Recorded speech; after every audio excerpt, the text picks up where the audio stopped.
the whole part of the first female build was just show women in automotive aftermarket side, right? Just to show what their jobs were.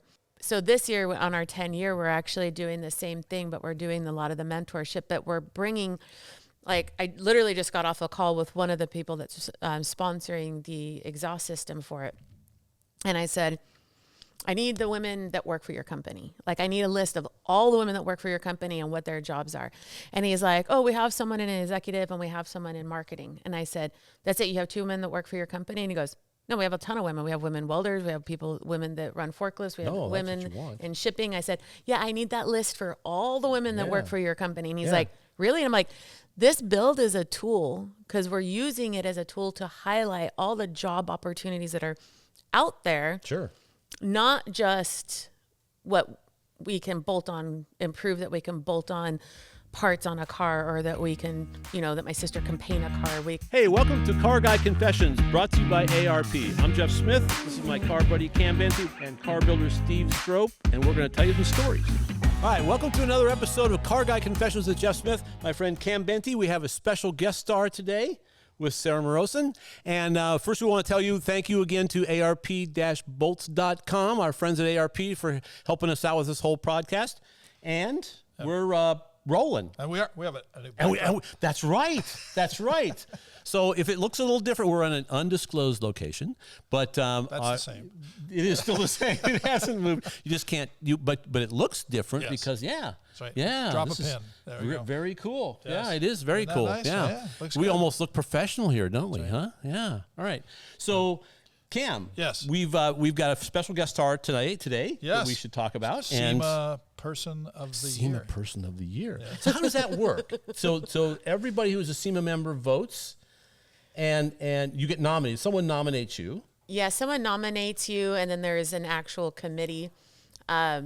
I think it's like a closed committee. Okay. And then they see how much volunteer work and how much work you put into the industry to make an impact out of the people that were nominated, and then they go from there. Wow, outstanding. It's a small club. I mean, what is it? There's like maybe 5 people or 3 people. How many people are they? The selection committee? In the final vote. Is it kind of like 3 or 5? It's very small. I have never been on the voting committee, but I will be this year, because once you once you win, then you're in it the following year. Yeah. But I believe it's about 5 people. 20 years ago, I worked for SEMA, and I was doing the marketing and publications and all the other stuff that you would expect. That. Yeah, I was. I didn't know that. It's only there for a few years. How did I not know that? I worked with Chris Horn. Oh, okay. Yes. Chris, and Peter McGillivray. Oh, okay. When he first got there. Wow, so okay. This is going back in time. Yeah. Very much. But yes, it as far as I know, at the time that we did it, it was a small group, no more than 5. Yeah. But it's tough to get on that list. So this was based on a lot of things that you do for the industry. So can you give us a little clue on what some of that stuff is? So I've been volunteering at SEMA now for 10 years. Wow. I started out basically on the first all-female build in 2012. We were working with, working there with everybody and all the women and getting to know things. But my sister and I, we build vehicles for the SEMA show. And one of the couple of vehicles we built were the WD-40 cars that were going for SEMA Cares. Okay. And we would build them with Mike Spagnola, at the time he was with Street Scene. And he had told me that, he's like, hey, you should get involved with SEMA and start volunteering. And I was like, okay. So I looked at the list and I thought, I fit in truck and off-road, because that's where I love off-roading and trucks, and that's what we mostly build. It's your family business. Family business. Right, so right. Started truck and off-road. I ended up terming out of there, and then I thought, where do I go next? So then I ran for SBN, and so now I'm currently the chair-elect for SBN. And that stands for? Oh, that's the SEMA Business Women's Network, which is represents like the women in SEMA. Okay. And then I also have, since 2012, also been volunteering for SEMA Cares as well, which is like the charity side of SEMA. And July 1st, I will be the chair for SEMA Cares coming in. And then I have volunteered I've been on probably about closer to 17 task forces. I was on SEMA Show Committee. Wow. I am also a new products judge for SEMA. So do a lot of volunteer work, but most of it's because it's all things that I'm passionate about, and I want to make an impact in the industry. And people are always asking, like, how do you do that? And it's really, you have to get involved, hear what the voices are, and try and see how we can make changes. It's all the reason Jeff won't be SEMA Person of the Year. You just saw a complete blueprint of everything there needed to be. Needed to do all that. All the things that I've never done, right? Does it include moving to Iowa? That's probably not a good thing. That's not going to help. amazing. Physical separation. I actually just got an invitation to do some kind of I haven't told you about this. No. And I don't know if it's going to work or not, but it's to chair a panel discussion at SEMA show about alternative fuels. Really? It's like, sounds interesting. I'm an awful long way away now, but yeah, maybe so, because, and my first fear is, so what if nobody shows up? That's right. Well, the great thing, we'll just hang out. Yeah. As long as it's not alternate lifestyles, you're okay. Yeah, well, that's true. Yeah. And I think it's just because I just did that story on Prometheus fuels and synthetic fuels and a little bit on hydrogen and stuff like that. So it's like my name probably just, little heartbeat there on the radar. It's good. So. Yeah. Well, the great thing about that, those are our SEMA education that is like really huge for SEMA right now, because we wanted to bring more value to actual members besides just the show. It's like, once the show's over, what value does SEMA have for our members and memberships? Yeah. So our biggest thing has actually been education. So those type of, like, even though there might not be a ton of people that show up because it's at the actual SEMA show, we've actually had really good turnouts because and really good interaction on those discussions, but they're actually all recorded. And then SEMA, that was what I was going to ask, if they just recorded it, and then a lot more people have the opportunity to see it. Yeah, so they're actually all housed on SEMA's website. Okay. And then we just actually got approval that all of the education classes that we have now will be all turned into podcasts, so people can actually listen to them. That's great. Yeah. Sure. Because everyone wants to listen to them, they just don't always have the time or to be there physically, and it's all really great information. So we are trying to push SEMA education a lot more on actually those type of things. Yeah, because at PRI, for example, they do all these technical presentations, and I end up, friends will say, "Well, did you see this as a show?" It's like, no. Well, you were there for 3 days, yeah? Where the hell were you? I was like, well, I was doing this seminar, and Dick Maskin used to have a fantastic one. Right. I went religiously to those, and because it's like, because you can get more out of that hour-long discussion than you can in a year of doing your own research, because he's been there, he knows what to tell you, what not to bother with. And, and then he opens it up to discussion, and he always get the exact same question every year. It was so funny. So after a while, we just say, "Oh, you ready to get your question about rod length? Because that's going to happen." He says, "Yeah, okay, yeah." But it was still fun. It was great, So, and so those things are really great. But there's much more beyond just that.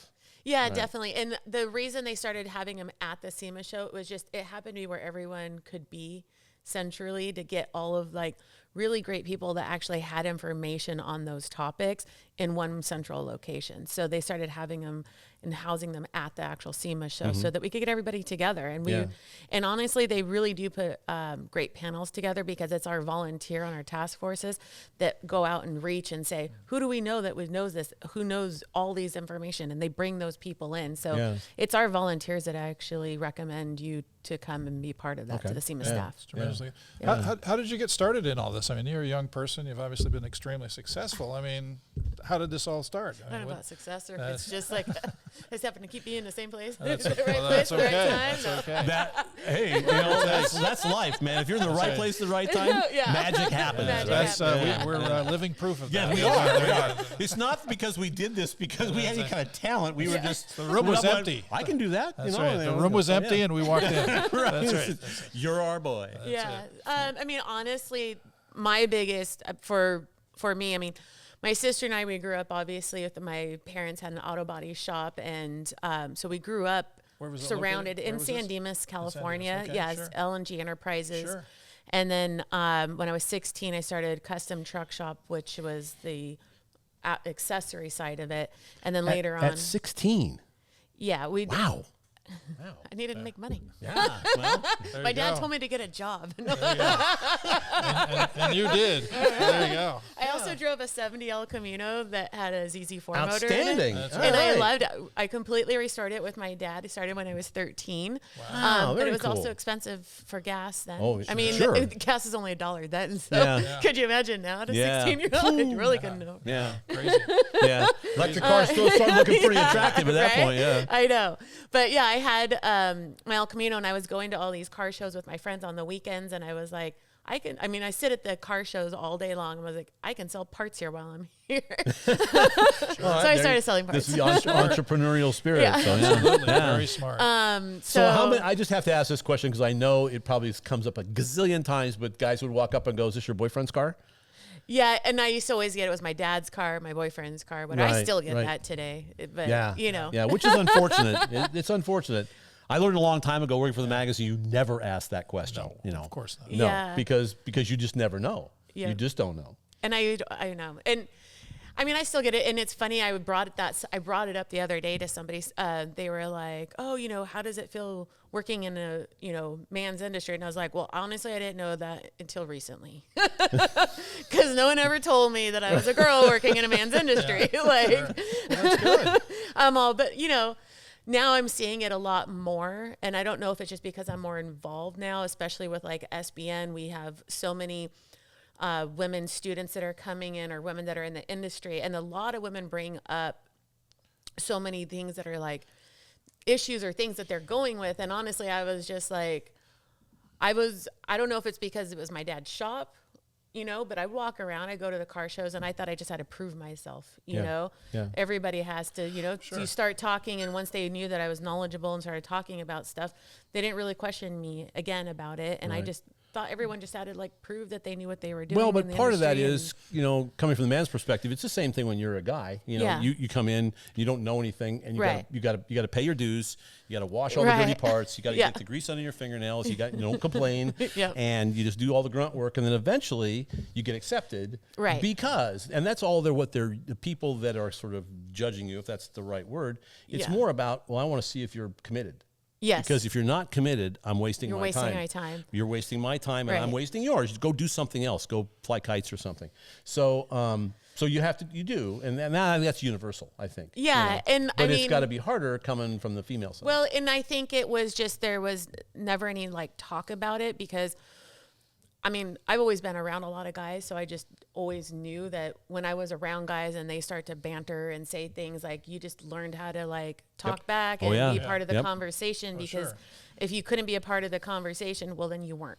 Right. You were sitting on the sidelines. So being in the shop wasn't any different. And I would tell girls, like, they're like, "Oh, they're making fun of me," or something like that. I was like, well, that's great, because they know that you exist and that you're there They're and that acknowledging you're you. acknowledging you. That's a good attitude to have. Like, Yeah. and they do that with the other guys there. And when you they notice treat the guys there's- the same way. Yeah. yeah, and it's like, and when they notice there's a guy that they don't like, that's not worth their time in the shop, they don't talk to that guy. He And, becomes like, he- invisible. Yeah, and I'm Yeah. like, so you either become the person they don't talk to, and they don't think that your time is worth investing, or they start doing this banter back and forth, and they just want to see if you're going to keep up with them, and you just have to. And I'm like, and that's just kind of where I always came from. Yeah. Now I'm hearing it a little bit more, but I think it's just because it's becoming more common of the girls coming into shops and places, and they're noticing it. But I never really. So there's no limits. I mean, I've always Yeah. thought that, and I try and tell my granddaughter the same thing. It's like, look, you're only limited by yourself. Yeah. If you want to, so you just got to figure it out. If you want it bad enough, Right. and it's just like, I don't know where this comes from. It's something inside you that says, I can do this. And that's half the battle, right? To say, I can do this. And then Yeah. it's just a matter of learning how to get that accomplished. Right. But if you never say that Right. to yourself, then it's never going to happen. Right. And one of the big things too for me, mentors in my life have been huge. Huge. And I Yes. always tell everybody, like, it's not even just women that have mentors. Guys have everybody absolutely. has mentors. Sure. And I'm like, Yep. We would not have survived in our industry without our yeah. mentors. Absolutely. You all have friends and people you can call, whoever that is. I say a Rolodex in my goddaughter that's 14. She's like, what's a What- Rolodex?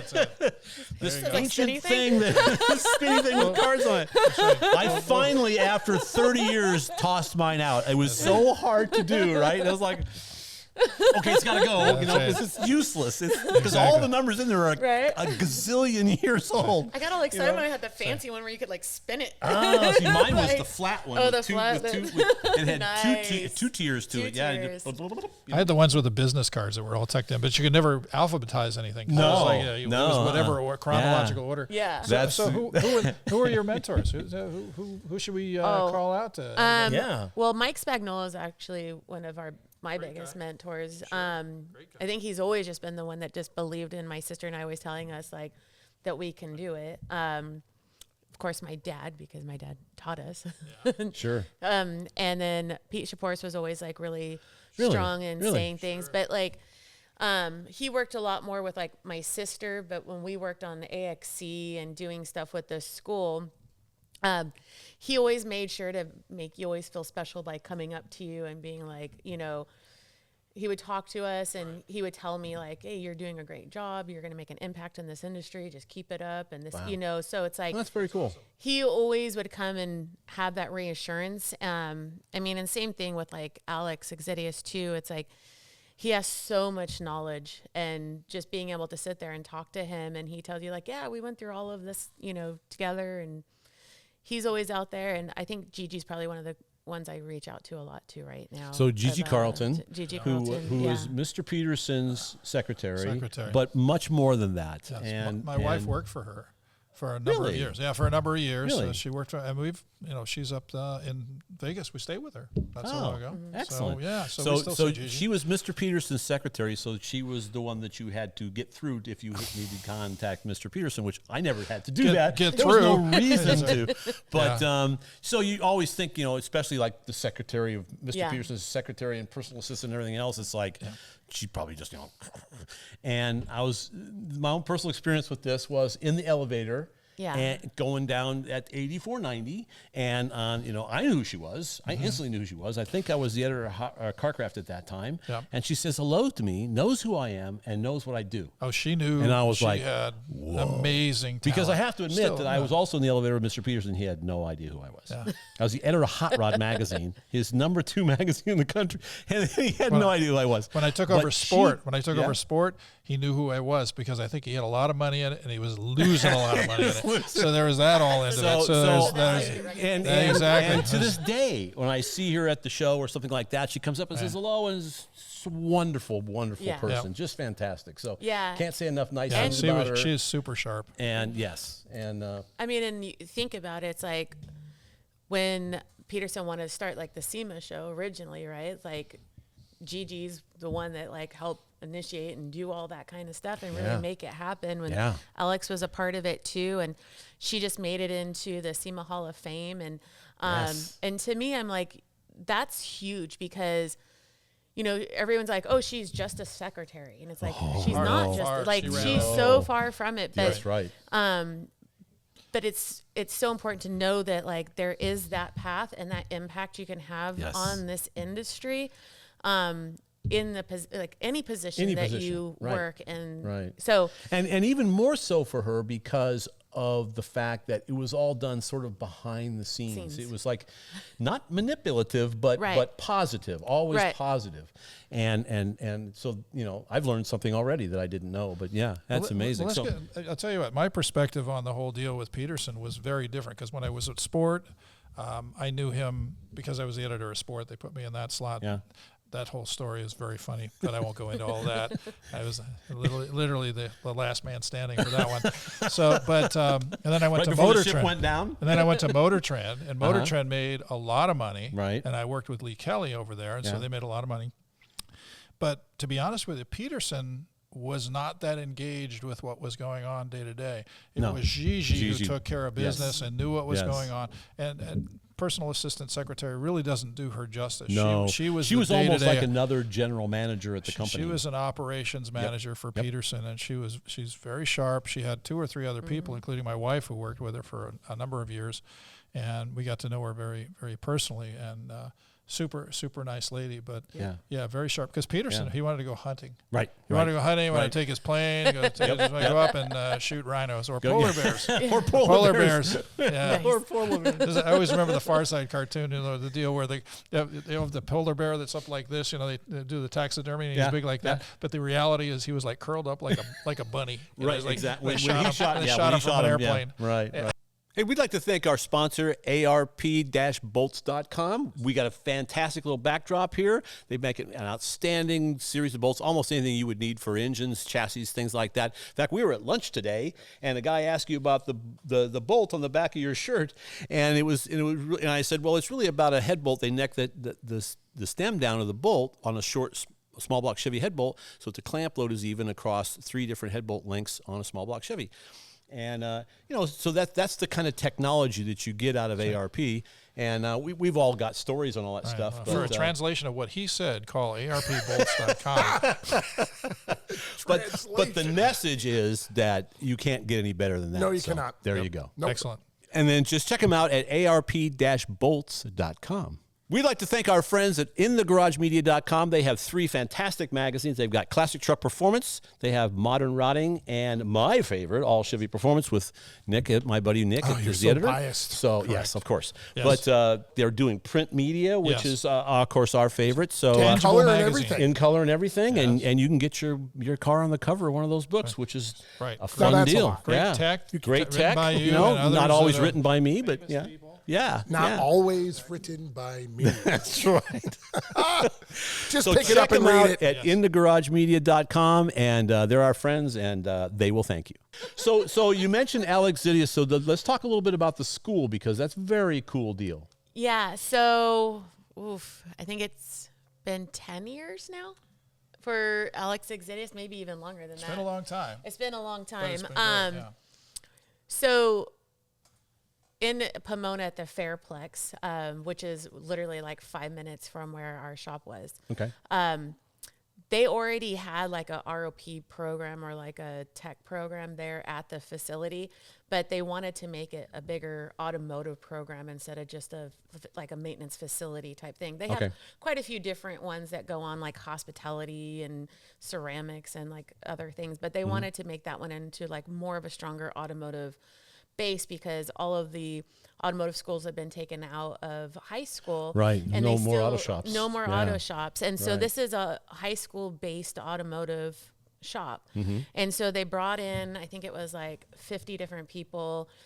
We went down to the NHRA museum one night, and they said, this is what we're trying to do. And we're trying to put a board together. Who wants to be a part of it? Well, our dad was actually invited to come, but he invited my sister and I to join him. He's like, come with us. I think you girls should also be a part of this, or at least hear about it.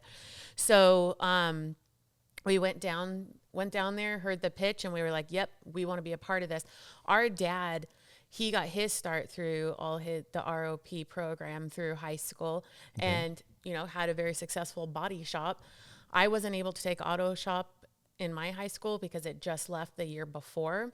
So I ended up taking auto shop in college, but I thought it was so important because for me, I wasn't the smart kid that got really high grades on everything, but automotive was really important to me, and I'm more of like a hands-on person. Once I and that was your motivation. And that was my motivation, because it didn't mean that I wasn't smart. It just meant that that part wasn't for me. Right. And I think like all the hands-on stuff part of schools is really important, because there's a lot of kids that are going to excel at that or get the taste of something, and that helps them with their future of where they want to go. And so my family became super passionate about AXC and was like, nope, we want to be a part of this. So the board ended up assembling, and there was about 12 to 15 of us on the original board. And we've had some people come in and out, but my sister and I are the only 2 women on the board. We're also the youngest on the board. Wow. A lot of the people on there, it's so funny. A lot of them are a lot of older hot rod guys, to be honest with you, because they knew going to these shows and stuff, they weren't getting the new generation coming in. Yeah, there's a mindset. Sure, exactly. Right. So it's like the LA Roadsters were like huge and like supporting it and saying like, oh, we're going to support this. And then, like we said, like, you know, Pete Shaporis was a part of it, and he brought in Alex, and Alex was super passionate about it and was like, we need to make sure this happens. And it was kind of like, okay, how do we raise money to do this? And Alex went to Gigi and said, this is what we're doing. It's going to be like, our classes are small. They're 12 students per class. So they're, and the kids have to write an essay about why they're passionate about being part of it. Doesn't mean they have to have like excellent grades and have to be like these scholarship kids. They just have to be passionate and tell us a story why they're going to take this serious, because we raise money. We're a nonprofit. We raise money that helps what we call a scholarship to pay for them to be there. But they also get credits for high school credits for it. Okay. And then at the end of it, they take like a ASC certification classes for it, but they're like the student ones. So they get to go through the whole, you know. Have you ever taken one of those ASC tests? No. Oh boy, I have. They're tough. Yeah. They're tough. They're very tough. Even the student one? Yeah. And then like so how many people are in class at any one time? What's your There's 12 students 12 students per class. And how many classes are going on at any one time? Well, now we're up higher. Well, COVID kind of messed that up. But I think we have Auto 101 through 104 and we have multiple 101s going on at a time. So like we'll have probably like 6 classes a semester, I'm thinking, up to Okay. So that's good. And they have to cool. they write an essay in order to be able to be selected to be part of this group. Right. And how are they, you know, obviously there's a lot of kids and such, but I mean, can any kid write an essay? And any kid doesn't need a teacher sponsorship, doesn't need So we will ask the teacher through a interview sponsorship about the student and stuff, so we can get that. But a little bit of background to find out where it is. We have students from all over that come. We have kids that ride their bicycles from really far away just to make sure that they get to school. We have other ones that have taken the train to come in. Wow. So most of them are local, though, mostly in Pomona schools, because we're right there and it's a little bit easier for them.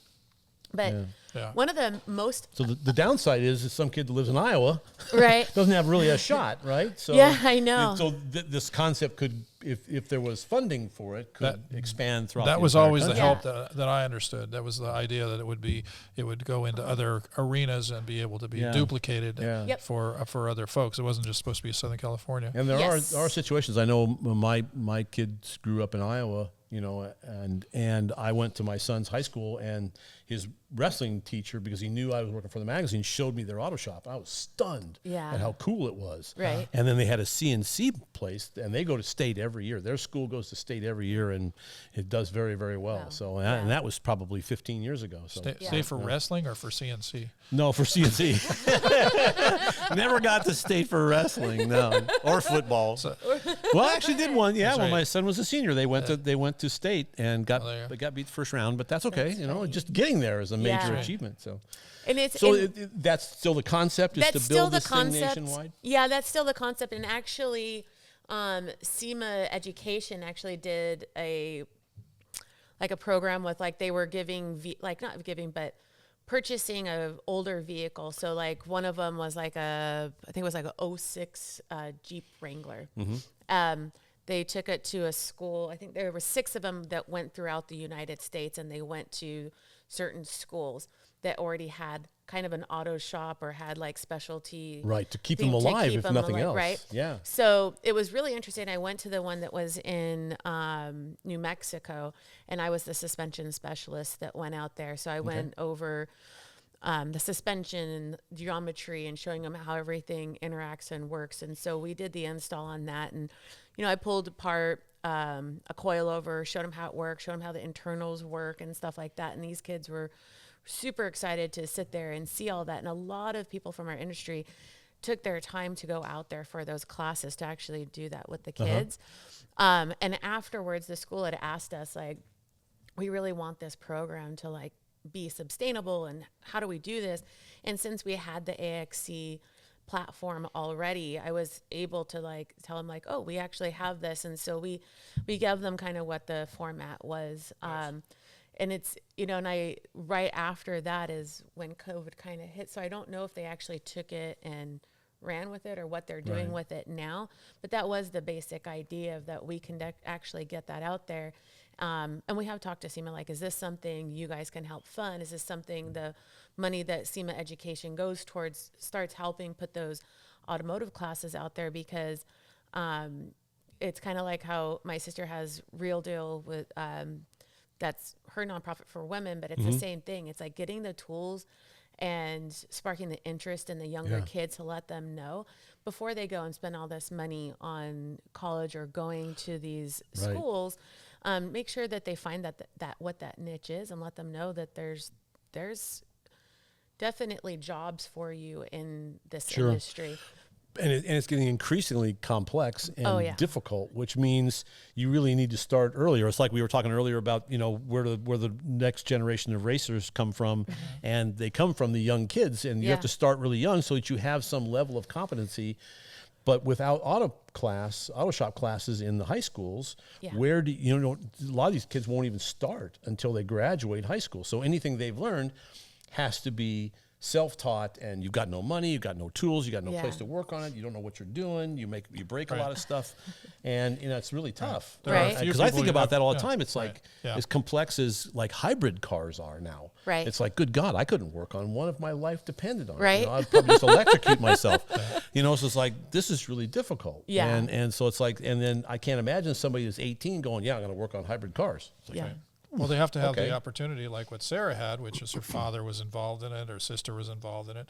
And that's about the only way it starts if there isn't some kind of mentoring that happens in that regard.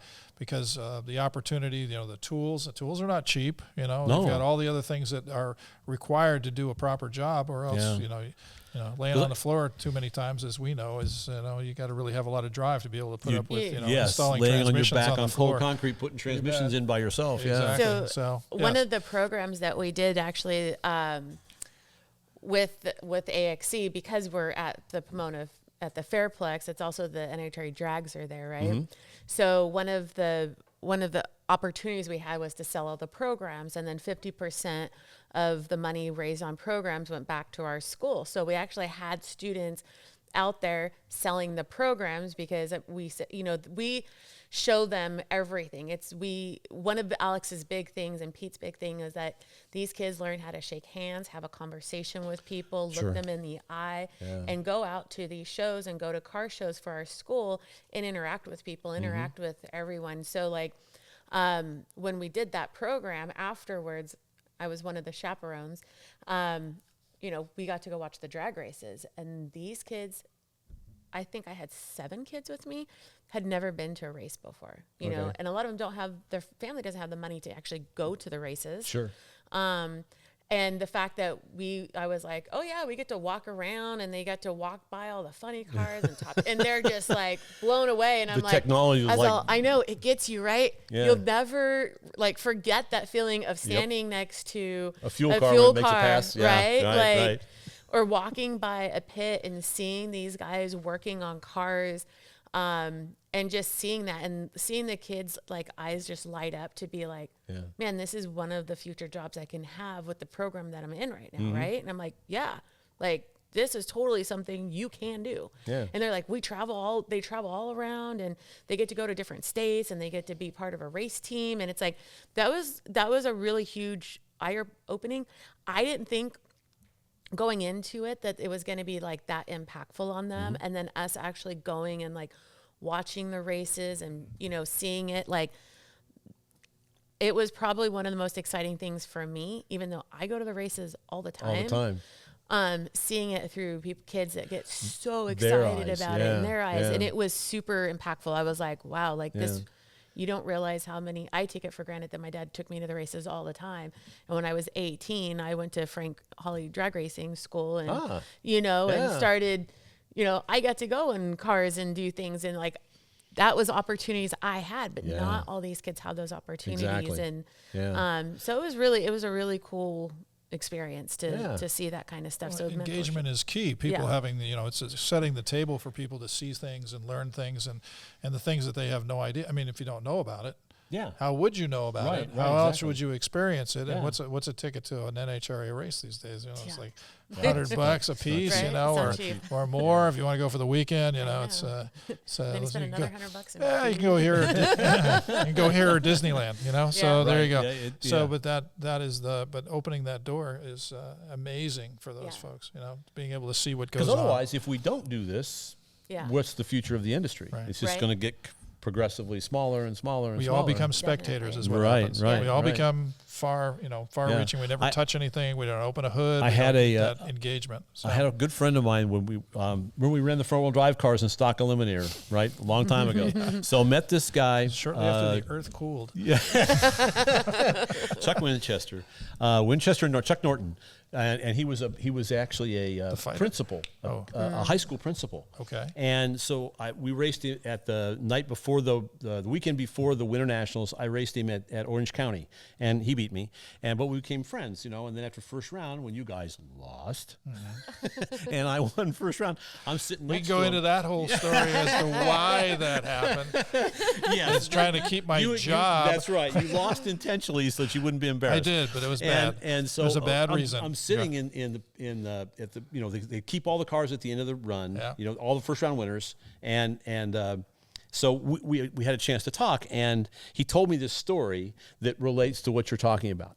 And as a high school principal, he said he had these English teachers come to him one day and said, the football coach, all he does is just monitor the library. That's all he does, and he gets paid as much as we do, and this sucks.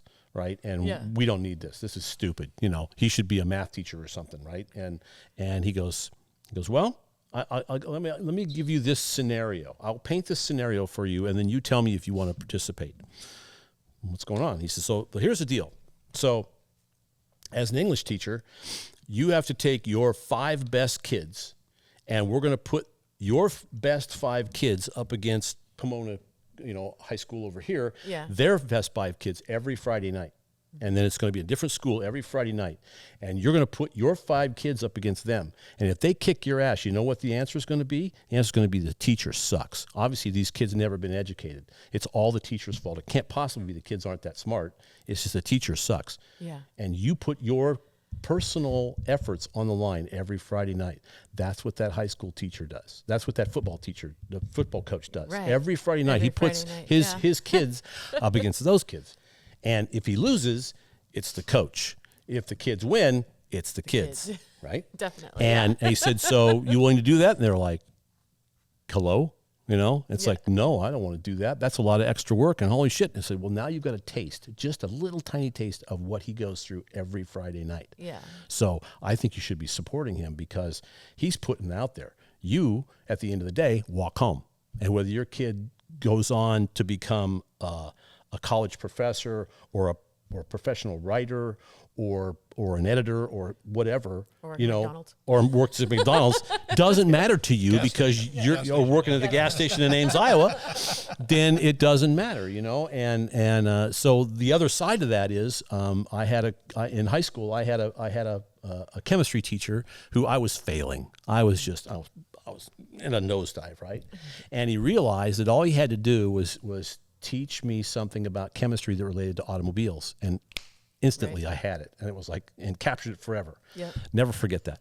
And so he took an interest in me and made me stay after class and worked on me because he cared. Nice. It was his last year in high school. He was like 70 years old. They were booting him out, and he says, so what are you going to do with your life after this is all over with? I'm going to open my own shop. This is what I'm going to do. And he goes, okay, well, okay, but you still, your mom made you take chemistry because she wants you to go to college, and you're not going to go to college. Because you used to stop at my gas station at 9 o'clock on a Wednesday night and go, why are you here? When do you study? I said, my mom gets me up at 5 o'clock in the morning because she's a teacher, and we have just a time between us. I had 4 brothers and sisters, and it was our one time together.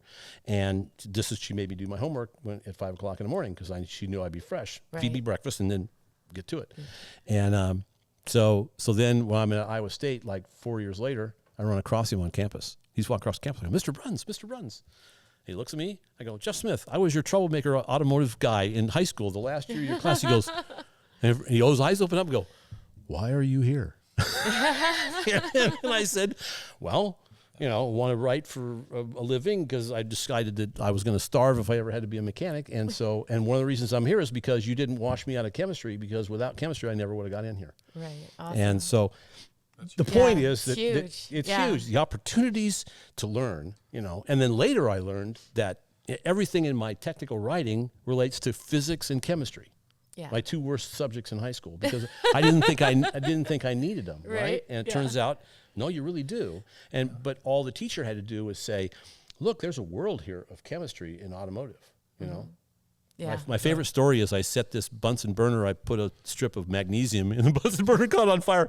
It's like a flare going up, right? Because that's what flares are, magnesium. And the whole back of the classroom catches, it didn't catch on fire, but it lit way up, like a flare would do. How bright it is. And he's seen it a million times. Walks over to me and goes, "So, Mr. Smith, what'd you learn from this little exercise?" Because then what I did was I go, oh, so I threw it in the trough of water. Oh. And that's when it went, woof. Yeah.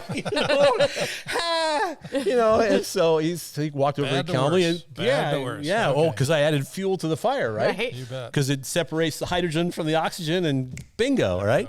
So he goes, so what'd you learn from that? And I said, well, that now I know why they use foam to put out the fire on a funny car that's got a magnesium parts on it, like the wheels are magnesium, and water won't. He goes, that's one of the better answers I've ever heard. So I'm not going to bring you into detention because of this. But don't ever do this again.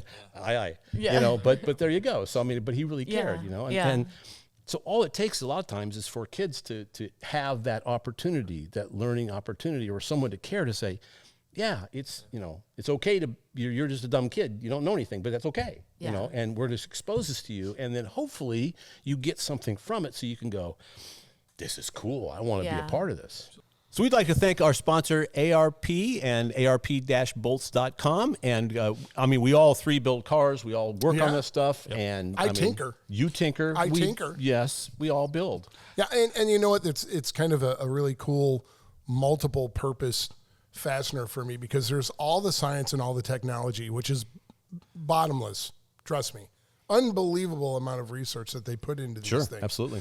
And on top of it, you get them out of the package, and they're absolutely beautiful, which I've joked before. It's like jewelry for your car. And when we're building when we're building a high-end car, there isn't anything else going on it. It's part of the criteria for me to have them lining the engine bay, not just on the engine, everywhere. Yeah. So you get all the strength, the durability, the reliability, and fantastic good looks. Sure. Kind of like Jeff here. And without peer.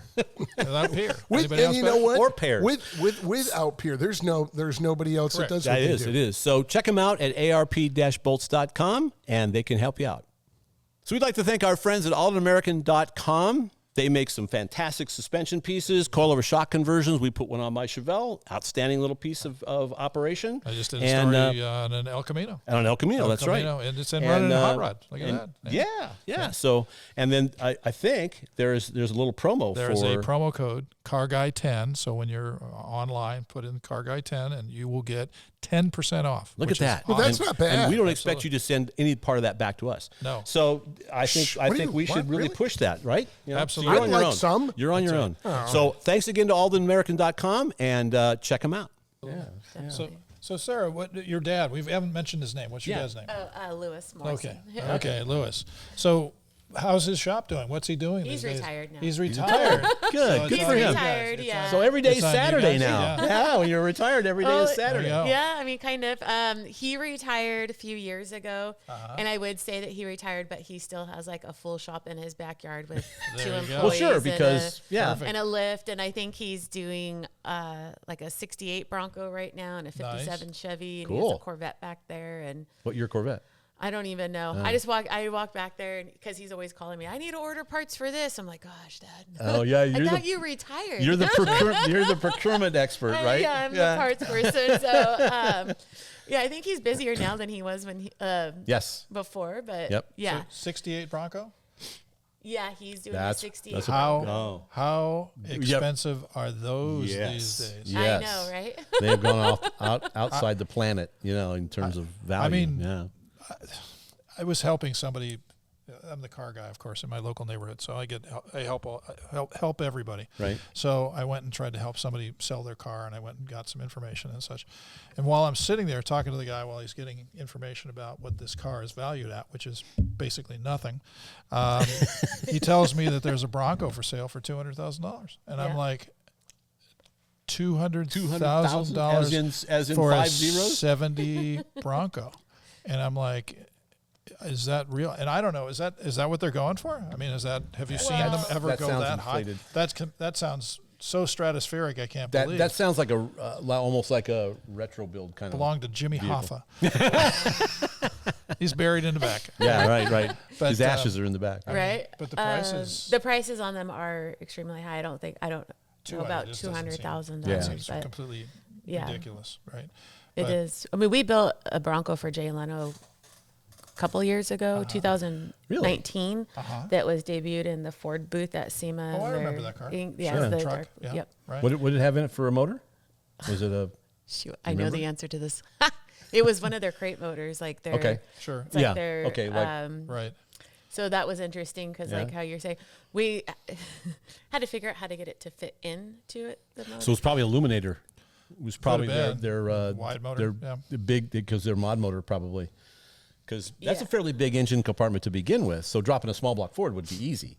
So obviously, it was not easy. So like that we was could probably barely fit a piece of mod paper, motor. and then we had to 3D print like half of the stuff so that it would all fit. Really? In Wow. there. Wow. How cool And is then that? the wiring harness to try and fit underneath the dash, so it didn't look like it had it. Right. And then we couldn't get it to fire at first, so that was a whole nother thing. But sounds like car building. One of the classic SEMA stories, right? Like the thrash to get this thing done, it needs to run, and that's always the story. It's like it always gets there and it looks so pretty, and we're like, right. But everything to get it there is and then it comes back, and then and then oftentimes you have to work on it for a lot more to finish up all the little details. Especially for something like for Jay Leno, you can't just have anything. Yeah, it doesn't run, but that's okay. You'll finish it. Yeah. That's the Steve Strope deal. Have you ever been over by Steve's place just 2 weeks before SEMA? Yeah, it's completely ridiculous. Insane. They are he's literally scraping employees off the ground because they've slept there all night. Right. You know, talk to Pete. Pete, I think Pete goes to Disneyland. There's not a time of the day or night or morning that you could stop by our shop before SEMA and we don't have a full crew there. I bet. And we have employees that are sleeping in the back of cars or on foam or cardboard or whatever. So think about the dedication involved with that. You have an employee who's not even going to go home because there's not enough time to go home. So he's going to sleep for a few hours and get back in it again. Yeah, and that's one of the things. So, because a lot of people are not, it's like, well, you work more than 9 hours a day or 6 hours a day. It's like, well, yeah, you do, because that's what it takes to get the job done. Right. And it's like, well, no. It's actually awesome because, I mean, we have really great employees, and a lot of them have worked there, 25 plus years. Wow. And it's the, same amount of time my sister and I had been working there. But I think what the difference is that we work alongside them. Yeah. We're out there with them, working with them. Sure. We've even had our office manager. She came out and started helping sanding parts and gluing things together, and her husband came by and started working on cars, and I was like, we'll take it all. She's like, I don't really know how to do this. Call your family members. Everybody's a sander today. Yeah, right. But no, I mean, they all understand how passionate we are, and it's like, if you don't get those passionate employees, because trust me, we have the ones that aren't there, the ones that come and go, and they can't the ones that are our big employees, they've been with us for many years, and that takes commitment, because a lot of people are not willing to do that. And we had changes this from after like the COVID thing through our shop and stuff, so we don't actually have those people working for us, but like when it came to SEMA this year, they showed back up and helped us out. And this year was probably one of the hardest, hardest SEMAs, most challenging. Yes, most challenging. I mean, we used to have a huge, nice, pretty shop, and all the employees and everything was right there. So we're in a new location right now, and it was it was definitely a lot of challenges. Yeah. My sister would probably be like, "Oh, challenges was an understatement."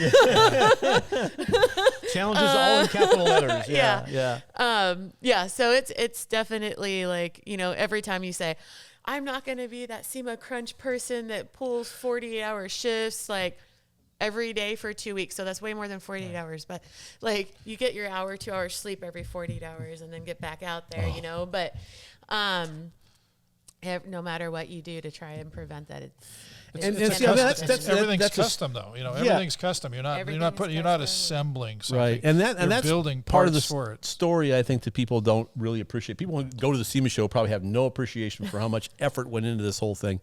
I just did a feature on Scott Sullivan's car, his 54 in Hot Rod, and I called John McGann and I said, I want to write this differently because I was personally involved with the build of that car from 1,800 miles away because Scott was calling me literally every day because he had this problem with electronics and I was the one that said, yeah, use these electronics. And then he was like, okay, it doesn't work. So how do I fix this?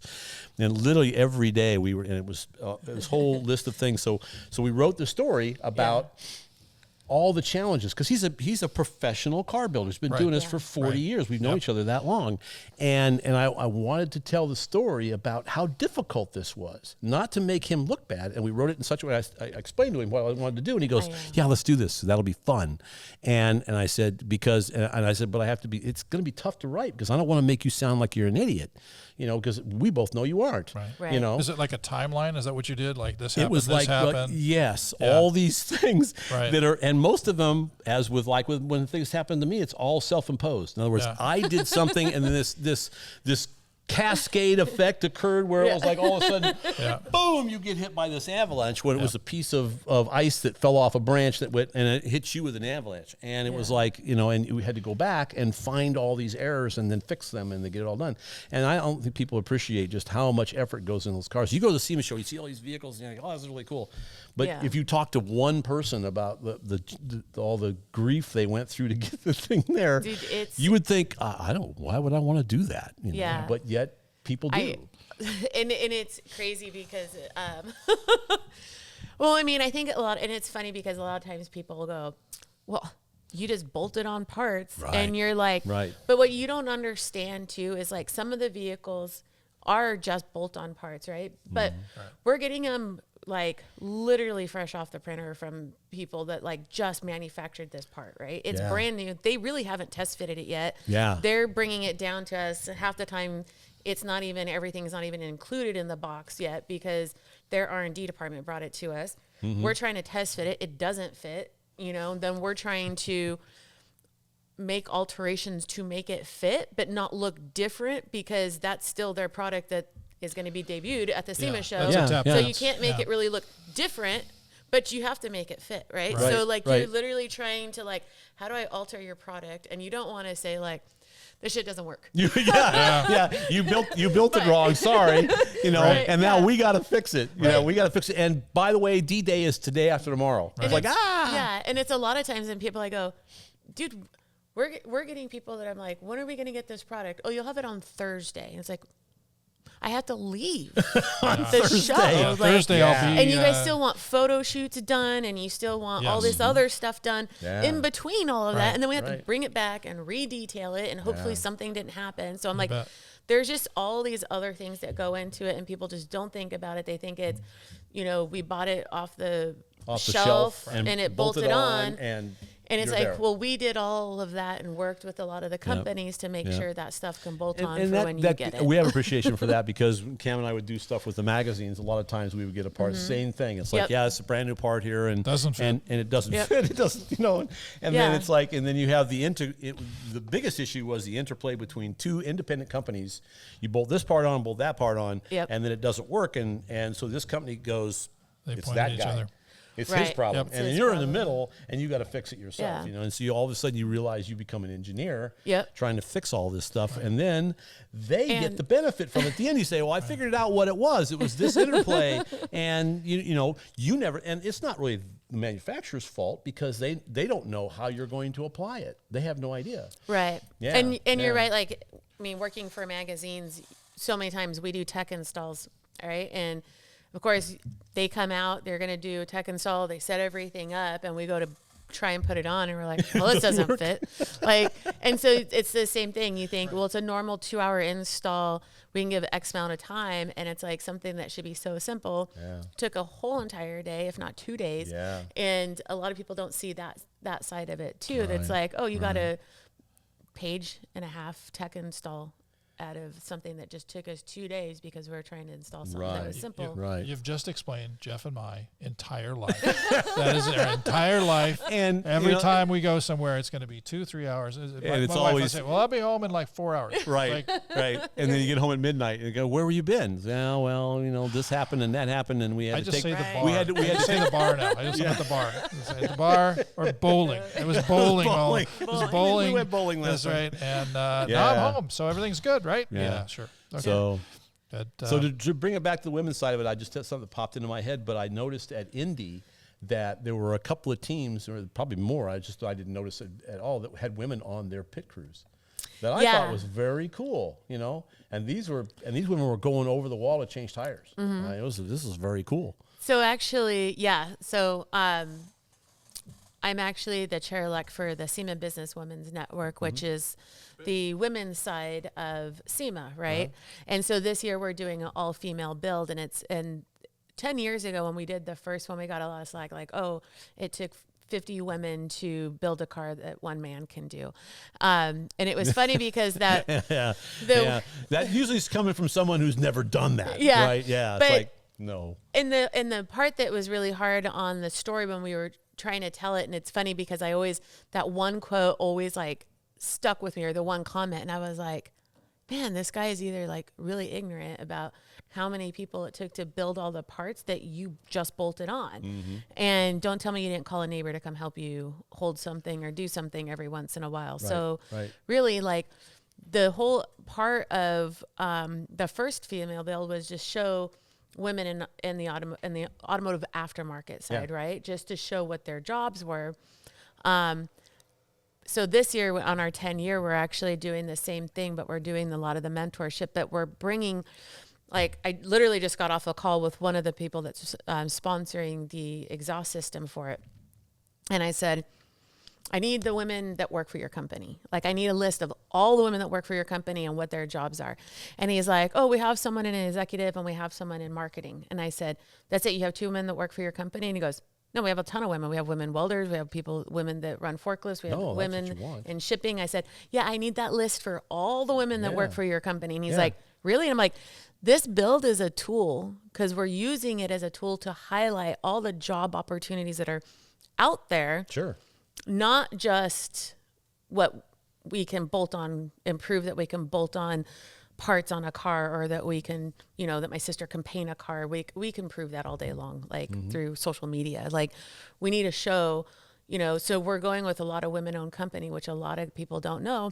There's women-owned company in automotive, and there's some really big names in automotive that are women-owned companies. So, we're trying to highlight all of that kind of stuff. And then we're bringing in all the scholarship winners and students to show all the different things. And there's a lot of women out there that actually do work, like you said, on NASCAR, Indy, and all these different things, and are part of it. Like, is it Jennifer, our one friend Jennifer, she works for Roush Yates. She was the quality control manager. I know she just moved up in the company, but she literally went there and she kept going, I'm going to work for Roush Yates. I'm going to work for Roush Yates. And she's like, I will start sweeping. I will do whatever you want. And she got in there, and I think it was in 2018 or whatever, she was like one of the fastest engine builders. She could pull an engine apart and put it back together quicker than most of the NASCAR guys. But she was like, that's what I do all day long to make sure our parts fit great. Before it gets to them. For 3 of the years when I worked at Flowmaster, Winnie Pfluger was the CEO, president of Flowmaster. She's a very, very good friend of mine. She was smart enough to make me VP of marketing. So there you go. Right? Wise woman. Maybe not. Maybe not. No. She was awesome, and she was very sharp, and she did a great job. Yeah. Did a great job. Yeah. Super good friend.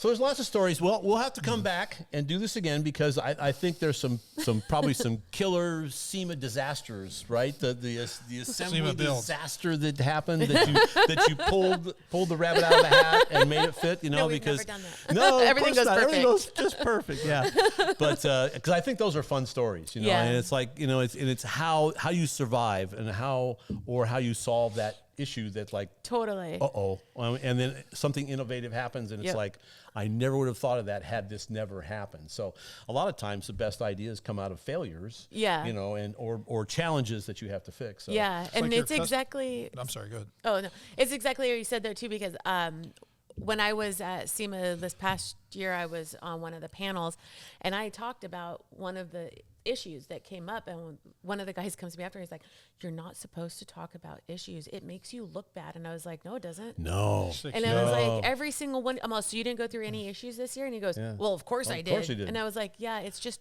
And you don't want to make it sound like I'm like, we also fixed it, and we're here. It was also magic, It's like I had a reader one time say, you showed an engine that blew up on you in the magazine. I said, yeah, because I wanted the readers to understand how it happened. This is what I did, and this is what happened as a result of it. Yeah. Don't do that. Right. Because if you do that, it's going to blow up in your face. Don't step on that landmine because it'll blow your foot off. It's like your Custer shirt with the uh-oh. Yeah. Saw this great T-shirt on Facebook, and it's a picture, it's a lithograph of Colonel Custer, right? Oh, yeah. George Custer. And underneath it goes, uh-oh. It's just have to get that T-shirt because it's like so perfect. It's like it goes to the top of the hill and go, uh-oh. I stepped on it this time. So we'll do this again. I think this is a lot of fun, and thank you for telling us all about the SEMA's involvement and your involvement. It's fantastic. It's really great. Well, thank you so much for having me. Yeah, this has been a lot of fun. So we'll do this again. We want to thank our friends at arp-bolts.com. He also enunciate. My mother was a speech teacher. So at 5 a.m. At 5 a.m. That's right. The Smith kids will never have bad speech patterns. So, so anyway, I don't know why we had to tell you that. We're having a good time here, right? Yes, we are. So, where your greatness comes from. Thank you for hanging out with us, and we'll tell you some more stories later.